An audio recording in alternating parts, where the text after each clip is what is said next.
فاسألوا أهل الذكر إن كنتم لا تعلمون.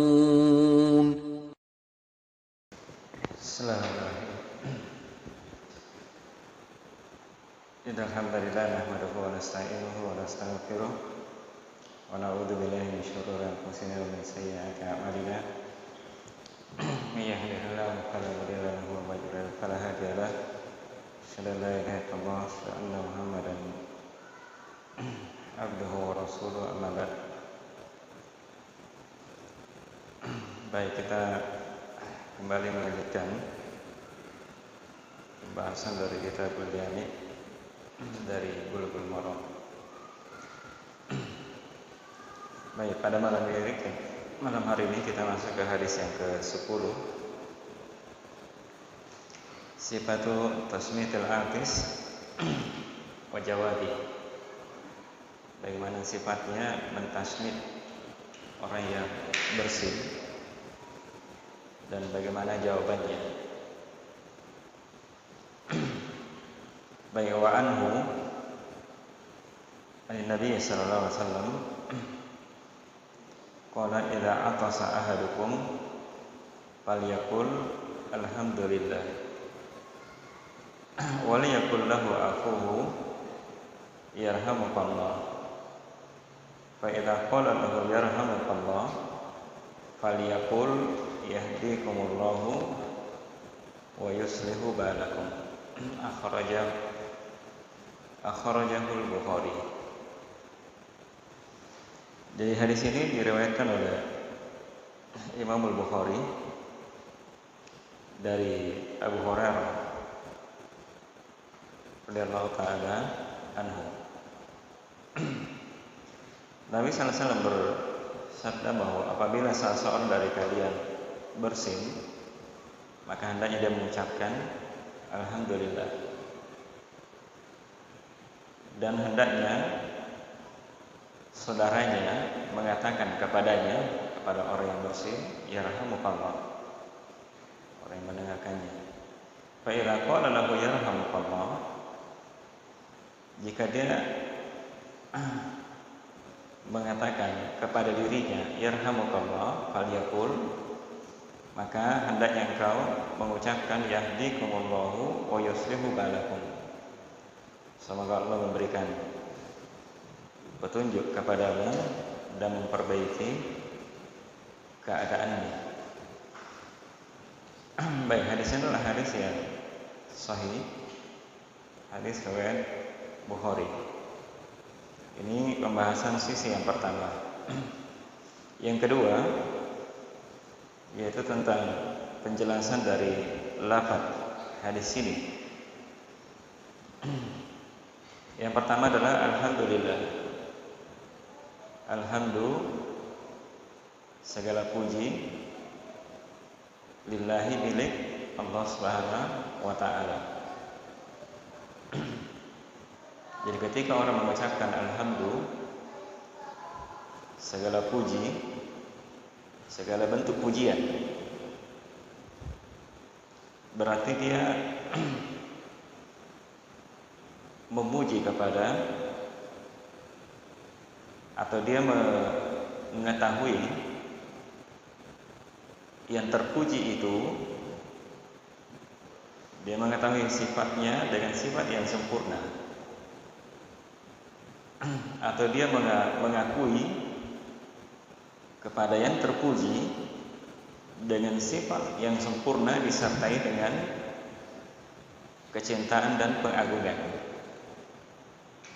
Dia cinta kepada yang dia puji dan dia mengagungkan kepada yang dia puji dengan sifat yang sempurna tanpa ada kekurangan sedikit pun juga. Itu alhamdulillah. Kemudian lillahi, berarti li, berarti itu maknanya istighfar.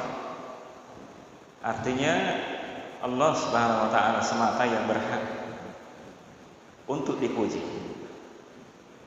Itu hakikatnya, bahwa Allah Subhanahu wa ta'ala semata yang berhak untuk dipuji. Itu makna li. Berarti segala pujian milik Allah Subhanahu wa taala. Pujian yang segala bentuk pujian, karena dia memiliki sifat yang sempurna, makanya dia berhak untuk dipuji. Kemudian Allah, lafaz Allah di situ adalah sebagaimana yang mungkin yang kita pahami, nama Allah itu adalah nama yang khusus untuk Allah Subhanahu wa taala. Sumber segala nama berasal dari sini, yaitu Allah. Maknanya adalah al-ma'luh. Ma'luh artinya al-ma'bud, yang diibadahi. Yang diibadahi dengan segala bentuk, dengan memujinya dan dengan mencintainya dan mengagungkannya. Jadi beribadah kepadanya dengan kecintaan dan pengagungan kepada Allah Subhanahu wa taala. Itu al-ma'luh namanya. Jadi yang lain tidak berhak untuk diibadahi dengan penuh kecintaan dan pengagungan kepadanya. Kalau dia beribadah kepada yang lain, meminta kepada yang lain, berdoa kepada yang lain dan sebagainya dengan bentuk kecintaan dan pengagungan, atau juga taqarrub, mendekatkan diri kepada Allah Subhanahu wa taala, berarti itu adalah ibadah. Dan kalau dia sudah merupakan bentuk ibadah, maka tidak boleh dipalingkan kepada selain Allah Subhanahu wa taala. Kepada selain Allah Subhanahu wa taala. Jadi sama dengan menyembelih misalnya. Kalau dia menyembelih karena masuk rumah, berarti kan dia menyembelih karena ingin menjamu keluarganya, tetangganya dan sebagainya. Berarti kan hanya karena masuk rumah. Berarti dia menyembelih bukan dalam rangka mendekatkan diri kepada Allah. Berarti dia bukan ibadah. Bukan ibadah namanya. Begitu pula kalau dia menyembelih misalnya karena dia ingin mensedekahkan misalnya dagingnya, dia sembelih sapi, kemudian dia bagi-bagi. Itu bukan dalam bentuk taqarrub namanya. Hanya karena memang dia ingin membagi daging sapinya misalnya, maka boleh-boleh saja, bukan ibadah. Bukan dalam rangka ibadah. Tapi kalau dia menyembelih dalam rangka mendekatkan dirinya kepada Allah Subhanahu wa taala, maka tidak boleh dia menyembelih kecuali hanya karena Allah Subhanahu wa taala. Seperti misalnya dia berkorban. Jadi dia menyembelih di situ, berkorban di situ karena memang ingin dalam rangka ini mendekatkan diri kepada Allah Subhanahu wa taala, maka dia ibadah. Maka kalau dia ibadah, tidak boleh dia palingkan kepada selain Allah Subhanahu wa taala. Maka oleh karena itulah kalau ada orang misalnya menyembelih kepada orang yang sudah mati misalnya, kuburan, karena dia kan menyembelih karena ingin mendekatkan dirinya, hanya karena dengan menyembelih sapi dia ingin mendekatkan dirinya kepada Allah Subhanahu wa taala, maka itu merupakan ibadah namanya. Kalau dia ibadah, maka tidak boleh dipalingkan kepada selain Allah Subhanahu wa taala. Kalau dipalingkan berarti dia turut kesyirikan.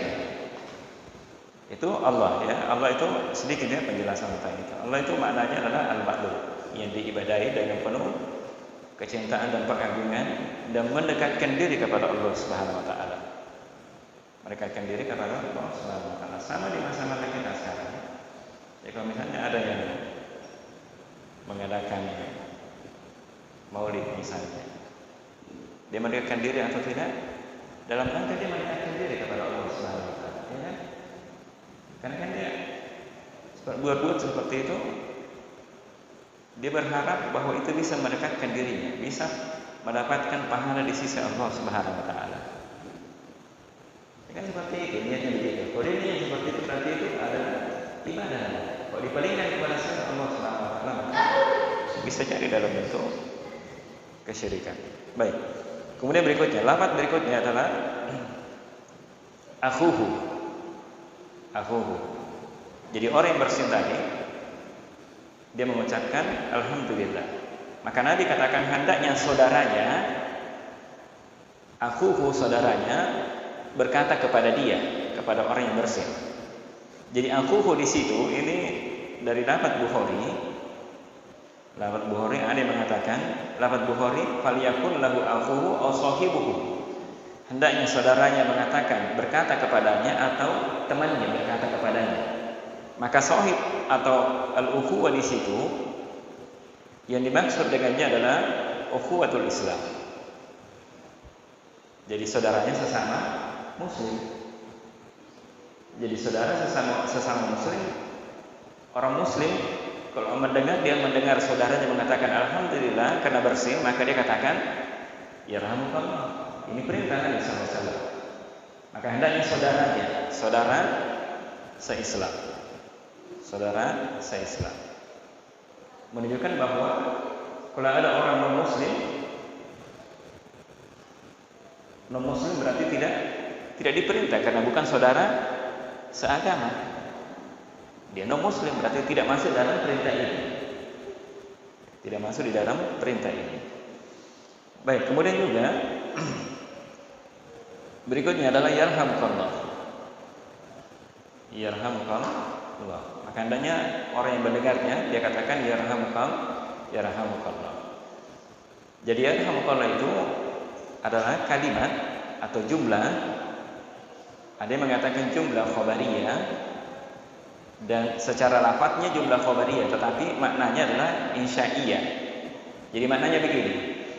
Jadi kalau dia secara lafadz jumlah khabariyah artinya sekedar diberitakan kepadanya, dikabarkan kepadanya bahwa semoga Allah merahmati engkau, semoga Allah memberikan hidayah petunjuk kepadamu. Tapi maknanya secara insya'iyah, artinya insya'iyah itu artinya tolak, keinginan. Dia berkeinginan, artinya dia mendoakan agar dia diberikan rahmat oleh Allah Subhanahu wa taala, diberikan hidayah petunjuk oleh Allah Subhanahu wa taala. Bisa dipahami? Jadi kalau dikatakan insya'iyah berarti itu tolak namanya, meminta. Jadi dia berharap agar dia mendapatkan petunjuk hidayah dari Allah Subhanahu wa taala. Berarti doa namanya, doa untuk saudaranya. Dia mendoakan saudaranya agar diberikan hidayah petunjuk oleh Allah Subhanahu wa taala. Walaupun sebagian juga menyebutkan bahwa lafaz dan maknanya hanya khabariyah saja, kabar saja. Artinya berita gembira untuk dia. Kalau dia mengucapkan alhamdulillah berarti kegembiraan bagi dia, berita bagi dia adalah bahwa Allah Subhanahu wa taala akan merahmati dia, memberikan hidayah kepadanya, memberikan petunjuk kepadanya. Itu yarhamukallah. Baik. Kemudian yahdikumullah. Yahdikumullah. Jadi ketika orang mengucapkan kepada dirinya yarhamukallah berarti dia membalasnya lagi. Dia membalasnya lagi dengan mengucapkan yahdikumullah. Semoga Allah memberikan hidayah kepadamu. Maknanya semoga Allah memberikan hidayah, petunjuk kepadamu kepada apa yang dicintai dan diridhoi oleh Allah Subhanahu wa taala. Jadi makna kata yahdikumullah, semoga Allah memberikan petunjuk kepadamu kepada apa yang dicintai dan diridhoi oleh Allah Subhanahu wa taala. Kemudian juga termasuk maknanya adalah semoga Allah Subhanahu wa taala menjadikan engkau kokoh di atas agama. Kemudian wa yusaddidukum wa yu'inukum, menjadikan engkau kokoh di atas agama. Di antara juga makna yahdikumullah artinya yusaddidukum, artinya semoga Allah Subhanahu wa taala meluruskan jalannya, menjadikan engkau berada di atas jalan yang lurus. Kemudian wa yu'inukum, kemudian juga di antara maknanya adalah yahdikumullah artinya semoga Allah menolong engkau, menolongmu di atas jalan yang lurus tentunya, atau di atas agama syariat. Baik, itu maknanya. Kemudian wa yuslihu balakum, semoga Allah Subhanahu wa taala memperbaiki balakum. Jadi balakum di situ maknanya adalah Al-hal adalah keadaan. Jadi semoga Allah Subhanahu wa taala memperbaiki keadaannya. Balakum artinya hal di situ, memperbaiki keadaannya. Sebagaimana sebagian ucapan orang, kalau dia katakan ma baluka, kalau dia katakan ma baluka artinya makna ucapannya adalah ma haluka. Bagaimana keadaannya? Bagaimana keadaannya? Jadi walaupun sebahagian dari ulama juga menyebutkan bahwa makna bal di situ adalah al-qalb, hati. Semoga Allah memperbaiki hatimu. Semoga Allah memperbaiki hatimu. Tetapi yang lebih ansab, yang lebih sesuai dengan makna yang ada di sini, kalimat yang ada adalah yang pertama tadi. Artinya semoga Allah memperbaiki keadaan engkau. Keadaan engkau.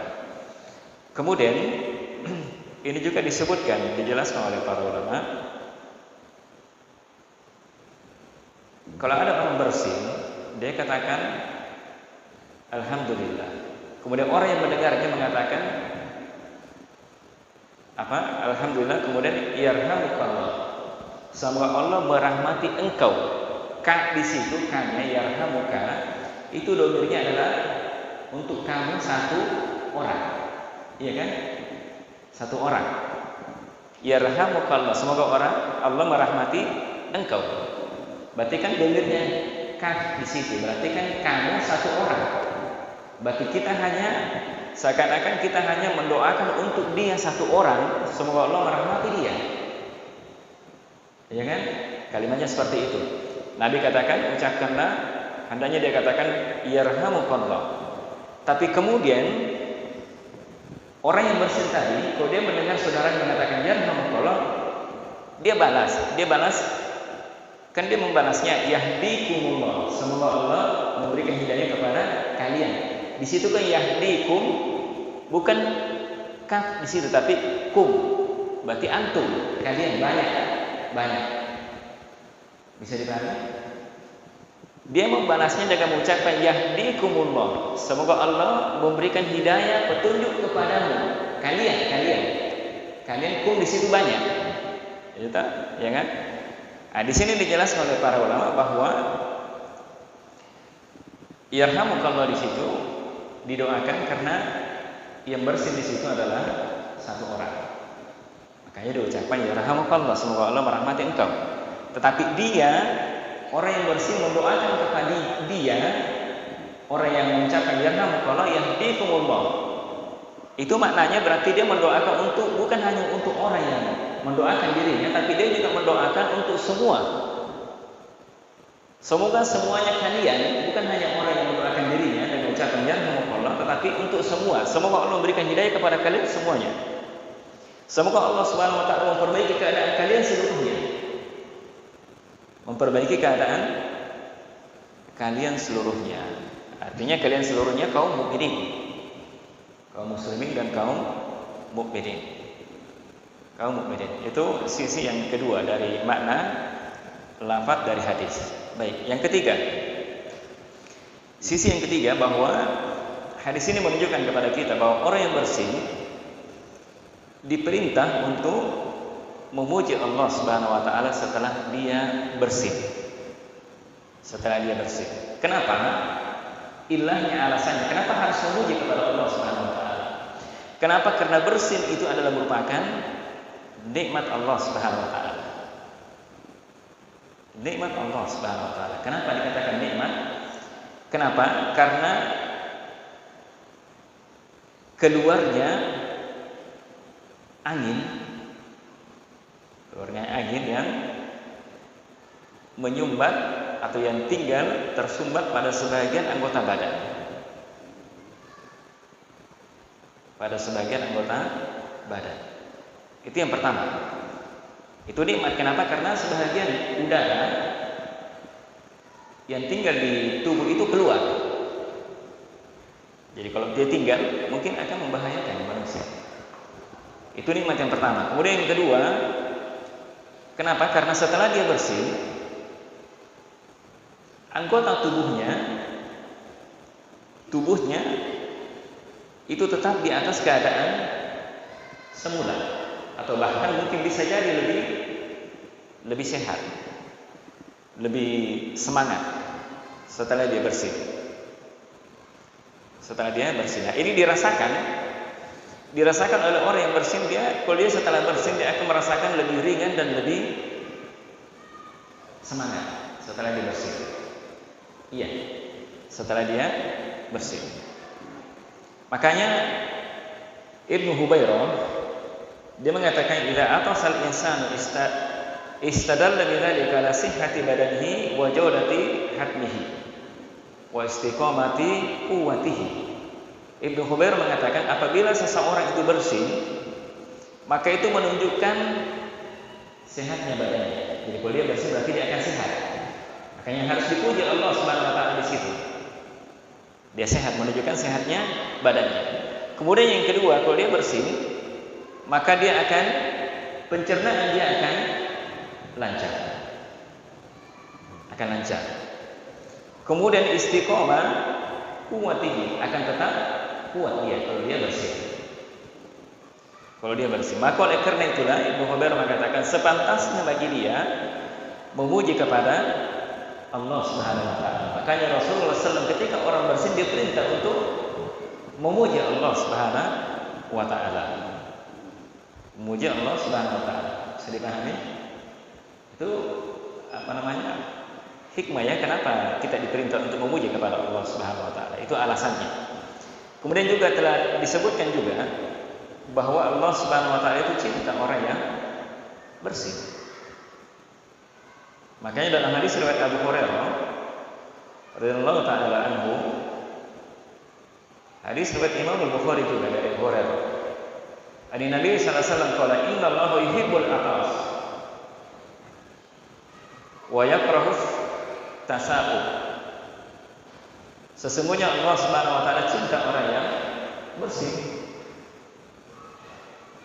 Cinta orang yang bersih. Berarti kalau ada orang bersih kemudian dia mengucapkan alhamdulillah, berarti ibadah namanya. Kalau dia lakukan berarti mendapatkan pahala. Mendapatkan pahala. Karena Nabi sallallahu alaihi wasallam sendiri mengatakan bahwa Allah Subhanahu wa taala cinta kepada orang yang bersih. Dan Allah Subhanahu wa taala benci kepada orang yang tasawuf, menguap. Kepada orang yang menguap. Fa idza atasa fahadidallaha fahaqqa ala kulli muslimin sami'ahu ayyusammitahu. Maka jika dia bersih dan memuji Allah Subhanahu wa taala, maka hak atas setiap muslim, artinya seorang muslim harusnya dia menjawab. Dia menjawab ketika dia mendengar dia bersih, maka hendaknya dia mentasmid orang itu. Mentasmid artinya mengucapkan yarhamukallah. Karena Allah Subhanahu wa taala cinta kepada orang yang bersih dan Allah Subhanahu wa taala benci kepada orang yang menguap. Di antara alasannya disebutkan oleh Syekh Abdullah Al-Fauzan, beliau mengatakan bi annal atas dalilun nasyad. Kenapa? Karena orang yang bersih itu menunjukkan bahwa dia orang yang rajin. Dia orang yang rajin. Sedangkan at-tasawuf dalilul kasal. Sedangkan orang yang menguap itu tanda bahwa dia adalah orang yang malas. Tanda bahwa dia adalah orang yang malas, orang yang menguap itu. Tapi orang bersih bukan orang yang malas, lawannya. Orang yang suka menguap. Apalagi sebagian orang sekarang kalau dia menguap bersuara. Ya, bersuara. Baik. Baik, kemudian juga orang yang bersih, bagaimana sifat pujian itu bagaimana? Apakah sebagian menyebutkan bahwa alhamdulillah, kalau dia bersih dikatakan alhamdulillah. Sebagian juga ada yang mengatakan bahwa alhamdulillahirabbil alamin. Ada juga yang mengatakan alhamdulillahi ala kulli hal. Alhamdulillahi ala kulli hal. Tetapi bentuk yang pertama yaitu alhamdulillah, itu yang sabit di dalam hadis dari riwayat Bukhari dan Muslim. Selain daripada itu, zahirnya maka dia adalah syad. Ada syad di situ. Jadi yang benarnya yang riwayat dari Bukhari Muslim bahwa ketika dia bersin maka dia mengucapkan alhamdulillah. Alhamdulillah, dicukup hanya di situ saja. Jangan diucapkan alhamdulillahirabbil alamin atau alhamdulillahi ala kulli hal misalnya. Mungkin orang menyangka kan bagus maknanya. Tapi contoh dari Nabi sallallahu alaihi wasallam hanya menyatakan alhamdulillah. Baik, itu sisi yang ketiga. Yang keempat, sisi yang keempat bahwa hadis ini menunjukkan kepada kita bahwa siapa yang mendengar orang yang bersin kemudian dia memuji kepada Allah Subhanahu wa taala, maka dia diperintah untuk mengucapkan, berkata kepada orang yang bersin itu dengan mengucapkan yarhamukallah. Yarhamukallah. Semoga Allah merahmatimu. Kalau Ibnu Daqiq al-Id mengatakan bahwa zahir dari ucapan Nabi sallallahu alaihi wasallam falyakul lahu akhuhu, berarti kan perintah namanya falyakul kan fi'il amr, fi'il mudhari tapi ada lamul amr di situ. Hendaknya dia berucap, berkata, berarti kan perintah. Makanya Ibnu Daqiq al-Id mengatakan itu zahirnya itu adalah perintah yang mewajibkan. Dia juga berdalilkan dengan hadis Nabi sallallahu alaihi wasallam tadi yang disebutkan tadi, fahaqqa ala kulli muslimin ayyushammitahu. Maka wajib bagi setiap muslim untuk mentasmid kepadanya, yaitu mengucapkan yarhamukallah. Dan juga yang menunjukkan wajibnya adalah dengan kalimat atau kata ala itu kan menunjukkan wajibnya, adalah wajibnya. Kemudian yang kedua, pendapat yang kedua itu pendapat yang pertama menunjukkan wajibnya. Yang kedua, bahwa mentasmid orang yang bersin yaitu dengan mengucapkan yarhamukallah, mereka mengatakan adalah fardu kifayah. Ya, kalau ada yang sudah membalasnya mengucapkan yarhamukallah berarti gugur kewajiban yang lain. Fardu kifayah. Mereka mengkiaskan kepada menjawab salam. Ini pendapat dari Hanafiyah dan Hanabilah. Ini juga dirajihkan, dikuatkan oleh Ibnu Rushd. Ini dikuatkan juga oleh Al-Hafidz Ibnu Hajar. Kemudian yang ketiga, pendapat yang ketiga adalah mustahab. Pendapat yang ketiga itu adalah mustahab. Yang berpendapat bahwa menjawab orang yang bersin yang memuji Allah Subhanahu wa taala dengan yarhamukallah hukumnya adalah mustahab, disunnahkan. Ini ucapan Imam Syafi'i dan juga sebagian ucapan Syafi'i, ya, para pengikut Syafi'i dan juga sebagian dari Malikiyah. Mereka berpendapat bahwa perintah di situ bukan perintah wajib, tetapi perintah sunnah. Adalah perintah sunnah. Tapi Syekh Abdullah Fauzan mengatakan bahwa yang zahir, wallahu a'lam, beliau katakan yang lebih kuatnya adalah pendapat yang pertama. Jadi dia menguatkan, Syekh Abdullah Fauzan menguatkan wajibnya mengucapkan mentasmid orang yang bersin dan mengucapkan yarhamukallah. Itu yang dia kuatkan. Kenapa? Karena hadis-hadis yang zahir bahwa tasmid adalah fardu ain. Mentasmid orang yang bersin, artinya mengucapkan yarhamukallah kepada orang yang bersin adalah fardu ain. Ala kulli, terhadap semua orang sami'al atis yahmadullah. Wajib ain bagi setiap orang yang mendengarkan orang yang bersin yang memuji Allah Subhanahu wa taala. Yang memuji Allah Subhanahu wa taala. Ini yang dikuatkan oleh Syekh Abdullah Fauzan. Dan dia katakan bahwa tidak sah hanya satu orang yang mewakili saja. Kalau ada misalnya beberapa orang yang mewakili hanya satu orang saja, menurut yang beliau kuatkan itu tidak sah. Tidak sah. adalah tidak sah. Jadi kalau misalnya ada satu atau dua orang, sebagian yang menjawab orang yang bersin itu dengan mengucapkan yarhamukallah, kewajiban untuk yang lainnya yang tersisa itu tidak gugur. Tidak gugur, kecuali kalau dilakukan oleh semuanya. Itu kesimpulannya. Baik.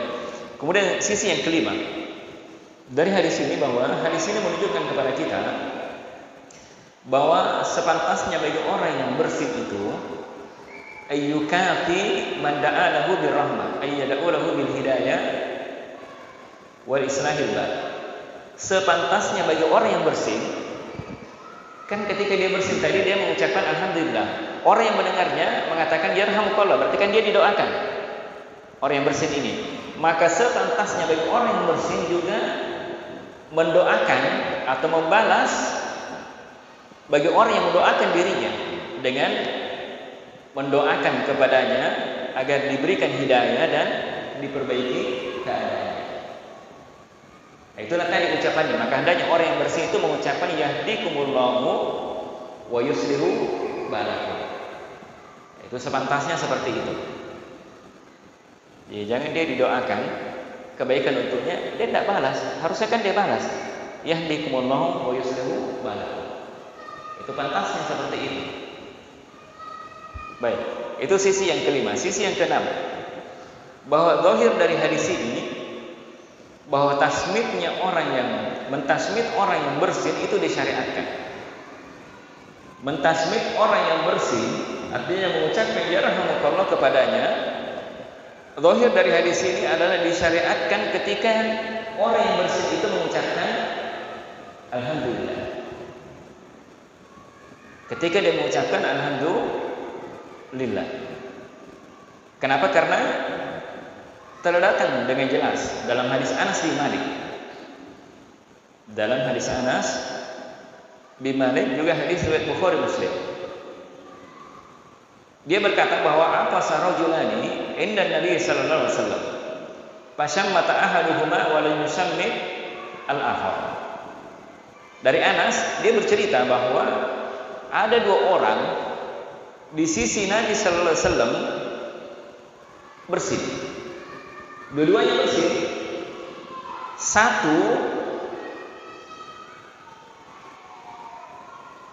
atau pasang mata ahadahuma. Jadi Nabi sallallahu alaihi wasallam mentasmid salah satu dari keduanya. Jadi dari dua orang yang bersih ini hanya satu yang ditasmid oleh Nabi sallallahu alaihi wasallam. Hanya satu yang didoakan oleh Nabi sallallahu alaihi wasallam dengan ucapan yarhamukallah. Satu orang lagi yang bersih, Nabi sallallahu alaihi wasallam tidak mentasmid kepadanya, tidak mengucapkan yarhamukallah kepadanya. Tidak mengucapkan yarhamukallah kepadanya. Maka orang itu, orang tadi mungkin salah seorang dari dua orang ini berkata kepada Nabi sallallahu alaihi wasallam, "Ya Rasulullah, syammatta hadza wa lam tusammitni." Jadi berarti orang yang berkata ini bertanya, orang yang tidak didoakan oleh Nabi sallallahu alaihi wasallam dengan yarhamukallah. Dia bertanya kepada Nabi, "Ya Rasulullah, engkau mentasmid dia, sedangkan engkau tidak bertasmid kepada saya. Kenapa?" Kenapa? Maka kata Nabi sallallahu alaihi wasallam, "Inna hadza hamidallah wa lam tuhmidillah." Sesungguhnya dia ini, saya mentasmid dia, kenapa? Karena dia memuji Allah Subhanahu wa taala. Dipahami? Jadi satu orang ini ketika dia bersin dia mengucapkan alhamdulillah. Makanya Nabi sallallahu alaihi wasallam katakan yarhamukallah. Sedangkan engkau tidak memuji Allah Subhanahu wa taala. Jadi dia bersin diam saja. Dia tidak mengucapkan alhamdulillah. Makanya Nabi sallallahu alaihi wasallam tidak mendoakan kepadanya dengan yarhamukallah. Yarhamukallah. Dari sini menunjukkan kepada kita, ini yang dikuatkan oleh Imam Bukhari, bahwa ketika ada orang bersih kemudian dia tidak memuji kepada Allah Subhanahu wa taala, berarti tidak ada kewajiban bagi kita untuk mentasmid dia. Bisa dipahami? Tidak ada kewajiban bagi kita untuk mentasmid dia. Kenapa? Karena dia tidak mengucapkan alhamdulillah. Tidak mengucapkan alhamdulillah. Ini juga dari dikuatkan juga dari hadis Abu Musa Al-Asy'ari dan hadis riwayat Imam Muslim. Abu Musa berkata bahwa sami'tu Rasulullah sallallahu alaihi wasallam yaqul, saya mendengar Rasulullah SAW berkata bahwa idza atasa ahadukum fahamidallaha fashammituhu. Ini dikuatkan dengan ini hadis ini. Jika salah seorang dari kalian bersin, kemudian dia memuji Allah Subhanahu wa taala, kata Nabi sallallahu alaihi wasallam fashammituhu. Bertasmidlah kepadanya. Artinya ucapkan yarhamukallah kepadanya. Fa in lam yahmadillah fala tushammituhu. Tapi jika dia tidak memuji, jika dia bersin dan tidak memuji kepada Allah Subhanahu wa taala, maka jangan engkau bertasmid kepadanya. Bertasmid kepadanya. Bisa dipahami? Jadi kalau ada orang bersin diam-diam saja, ya kita yang mendengarnya diam-diam juga. Diam juga. Baik. Kenapa? Karena juga di dalamnya ada bentuk takzir kepadanya. Ada bentuk takzir, artinya celaan. Bentuk celaan kepadanya. Kemudian juga di dalamnya juga ada bentuk dia mengharamkan dirinya dari keberkahan doa. Jadi orang itu kan tidak mau didoakan. Dia mengharapkan dirinya dari keberkahan doa. Tak kala dia mengharamkan dirinya dari keberkahan memuji. Keberkahan memuji itu memuji Allah Subhanahu wa taala. Itu pendapat yang pertama ya. Pendapat yang pertama. Jadi kalau ada orang bersin kemudian tidak memuji kepada Allah Subhanahu wa taala, maka jangan ditasmid. Jangan tasmid. Ada pendapat yang kedua mengatakan bahwa kalau ada orang bersin kemudian dia tidak memuji kepada Allah Subhanahu wa taala, diingatkan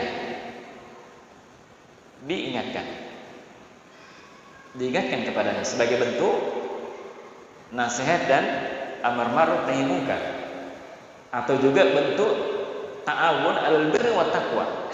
Ya mungkin karena dia lupa atau dia tidak tahu misalnya. Nah, pendapat yang kedua ini dipilih oleh Imam Nawawi rahimahullahu ta'ala. Tetapi yang benarnya adalah pendapat yang pertama. Pendapat yang pertama, bahwa kalau dia bersin dan tidak memuji kepada Allah Subhanahu wa taala, maka tidak ada kewajiban bagi kita untuk mentasmid dia. Ini berdasarkan dengan hadis yang disebutkan tadi. Berdasarkan dengan hadis tadi.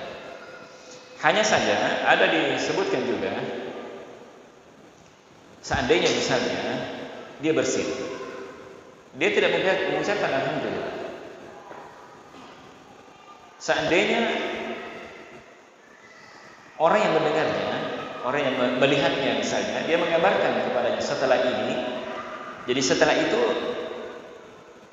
setelah bersin dia tidak mengucapkan alhamdulillah. Sedangkan dia sendiri tahu, harusnya kan dia mengucapkan alhamdulillah. Jadi setelah itu misalnya, kalau setelah ini sebagai bentuk adab kepadanya misalnya, atau dalam bab mengajarkan ilmu kepadanya, misalnya dia orang yang jahil, dia tidak tahu, maka ketika diajarkan kepadanya, maka itu adalah afdal, lebih utama tentunya. Karena mungkin dia tidak tahu. Siapa tahu mungkin dia tidak tahu. Maka kalau dia dalam bab taklim misalnya dia tidak tahu, diajarkan kepadanya, maka itu lebih utama tentunya. Lebih utama. Karena itu juga diriwayatkan dari Abu Nu'aim dengan sanadnya dari Abu Humaid. Beliau berkata bahwa atasa rajulun inda Ibnul Mubarak. Ada seseorang bersin di sisi Ibnul Mubarak. Ibnul Mubarak. Falam yahmadillah. Dia tidak memuji kepada Allah Subhanahu wa taala. Maka faqala Ibnul Mubarak, maka Ibnul Mubarak mengatakan, "Aish yaqulul atis idza atasa." Apa yang diucapkan oleh orang yang bersin ketika dia bersin? Apa yang diucapkan oleh orang yang bersin ketika dia bersin? Maka dia mengatakan, ya, yang harusnya diucapkan alhamdulillah. Alhamdulillah. Kemudian Ibnu Mubarak berkata kepadanya, yarhamukallah. Yarhamukallah. Baik. Ini mungkin ya sisi yang ke-6. Baik. Yang ke-6 ya. Yang ke-6.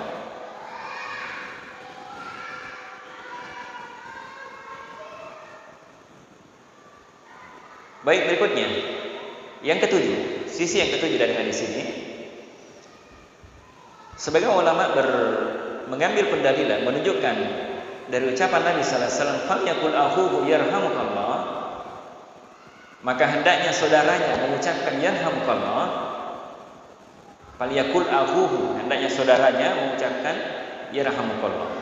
Sebagian mengambil pendalilan menunjukkan dari ucapan Nabi sallallahu alaihi wasallam ini menunjukkan kepada kita bahwa orang kafir jika dia bersin dan memuji Allah Subhanahu wa taala, memuji Allah, maka tidak didoakan dengannya rahmat. Jadi kalau ada orang non-muslim dia bersin, alhamdulillah, maka apakah harus didoakan dengan yarhamukallah? Tidak. Kenapa? Karena Nabi sallallahu alaihi wasallam katakan wal yakul akhuhu.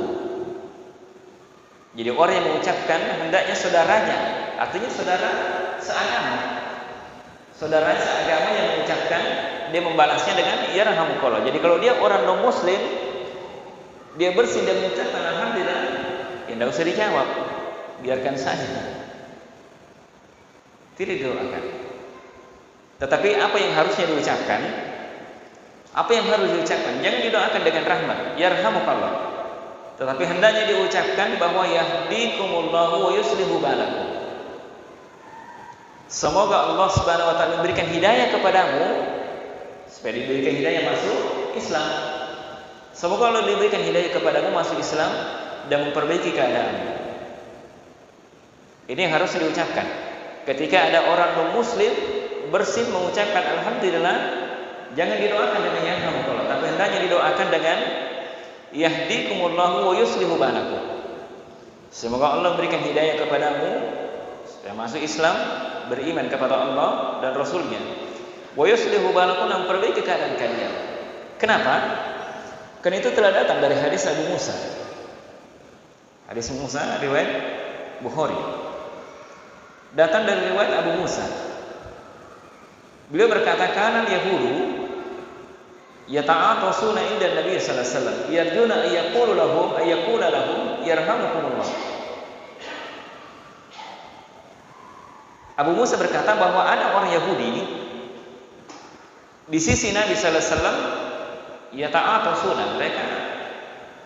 Jadi kalau ada beberapa orang, jadi mungkin ada yang yata'atasuna, mereka yata'atasuna dari bentuk tafa'ala, pura-pura. Jadi dia pura-pura bersin. Kenapa dia pura-pura bersin? Karena dia berharap Nabi sallallahu alaihi wasallam mendoakan, berkata kepadanya yarhamukallah. Itu yang dia inginkan. Dia inginkan. Tetapi Nabi sallallahu alaihi wasallam tidak mengucapkan yarhamukallah. Yang diucapkan oleh Nabi sallallahu alaihi wasallam apa? Yahdikumullahu wa yuslihu balakum. Bisa dipahami? Jadi jangan didoakan yarhamukallah, tapi didoakan dengan yahdikumullahu wa yuslihu balakum. Bisa dipahami? Baik, yang ke-8. Dalam hadis ini juga tidak disebutkan, tidak dijelaskan di dalam hadis ini batasan akhir seseorang mentasmid orang yang bersih. Jadi kalau misalnya ada orang bersih sampai 5 kali, acing alhamdulillah, 5 kali misalnya, apakah 5 kali itu harus dia balas yarhamukallah, yarhamukallah, yarhamukallah? Hadis ini tidak dijelaskan seperti itu. Tidak dijelaskan batasannya. Tapi yang ditunjukkan oleh sunnah bahwa mentasmid orang yang bersin itu marratan wahidah, hanya 1 kali saja. Hanya 1 kali saja. Jika dia bersin lebih daripada 1 kali, maka tidak ditasmid lagi. Kenapa? Karena berarti dia orang yang sakit. Orang sakit itu, orang yang sakit. Karena biasanya kalau orang yang bersin itu kan biasanya mau kena flu, ya kan? flu atau mungkin dia demam dan sebagainya. Demam atau dan sebagainya. Makanya dalam hadis riwayat Imam Muslim, hadis riwayat Muslim dari Salamah bin Aqwa, annahu sami'a an-nabiy sallallahu alaihi wasallam wa atasa rajulun indahu. Salamah bin Aqwa dia mendengar Nabi sallallahu alaihi wasallam dan ada seseorang bersin di sisinya. Bersin di sisinya. Kemudian Nabi sallallahu alaihi wasallam katakan yarhamukallah. Berarti kan dia bersin satu kali. Orang ini di sisi Nabi. Kemudian Nabi sallallahu alaihi wasallam katakan yarhamukallah, semoga Allah merahmatimu. Tsumma atasa ukhra. Kemudian dia bersin lagi setelah itu. Berarti sudah dua kali. Sudah dua kali. Faqala lahu Rasulullah sallallahu alaihi wasallam, maka yang kedua kalinya Nabi sallallahu alaihi wasallam tidak katakan yarhamukallah, tapi Nabi sallallahu alaihi wasallam katakan ar-rajulu mazkur. Laki-laki itu kena flu. Nabi sallallahu alaihi wasallam tidak menjawabnya dengan yarhamukallah. Ini yang kuatnya tentunya. Jadi walaupun ada sebagian para ulama di sini dijelaskan, sebagian ulama yang mengatakan bahwa kemudian bersin 2 sampai 3 kali ya dibalas dengan yarhamukallah, yarhamukallah. Tapi sudah lebih dari itu ya jangan lagi. Tapi yang lebih kuatnya tentunya adalah yang mengatakan bahwa berdasarkan hadis riwayat Imam Muslim bahwa yang ditasmid orang yang bersin itu hanya 1 kali saja. Kalau lebih daripada itu tidak. Tidak. Baik. Itu saya ringkas ya. Kemudian yang ke-9, kemudian sepantasnya orang yang bersin itu hendaknya dia merendahkan suaranya ketika dia bersin. Jangan sengaja dia bersin, dia memang sengaja dikeraskan suaranya. Hendaknya dia turunkan suaranya. Jangan dia mengangkat suaranya. Kenapa? Karena itu akan bisa dikhawatirkan akan mempengaruhi anggota tubuhnya yang lainnya. Kemudian juga hendaknya ketika dia bersin ayyughatti famahu wa wajhahu bi yadihi. Maka hendaknya dia tutup mulutnya, wajahnya dengan tangannya atau dengan pakaiannya atau apa saja. Apakah itu dengan tisu atau dengan sapu tangan, dengan apa saja yang lain ketika dia bersin. Alasannya kenapa? Li'alla yakhruja min famihi syai'un yu'dhi jalisi atau yu'dhi jalisah. Agar supaya apa yang keluar dari mulutnya itu tidak mengganggu orang di dekatnya. Jangan sampai dia bersin lagi makan jatuh semua di situ. Di piring misalnya. Nah, ini kan. Maka hendaknya kalau dia bersin dia tutup padunya. Jangan dia biarkan terbuka, apalagi kalau dia makan bersin, sudah terhambur semua dari situ keluar. Maka hendaknya dia tutup, ya, karena itu akan mengganggu orang yang ada di dekatnya, Baik, itu mungkin ya yang karena sudah lewat waktu. Baik, hanya 1 hadis saja, tapi dalam hadis ini banyak pelajaran yang bisa kita ambil dari itu. Baik, semoga Allah memberikan hidayah taufik kepada semuanya. Subhanakallahumma wa bihamdika, asyhadu an la ilaha illa anta, astaghfiruka wa atubu ilaik. Assalamualaikum warahmatullahi wabarakatuh.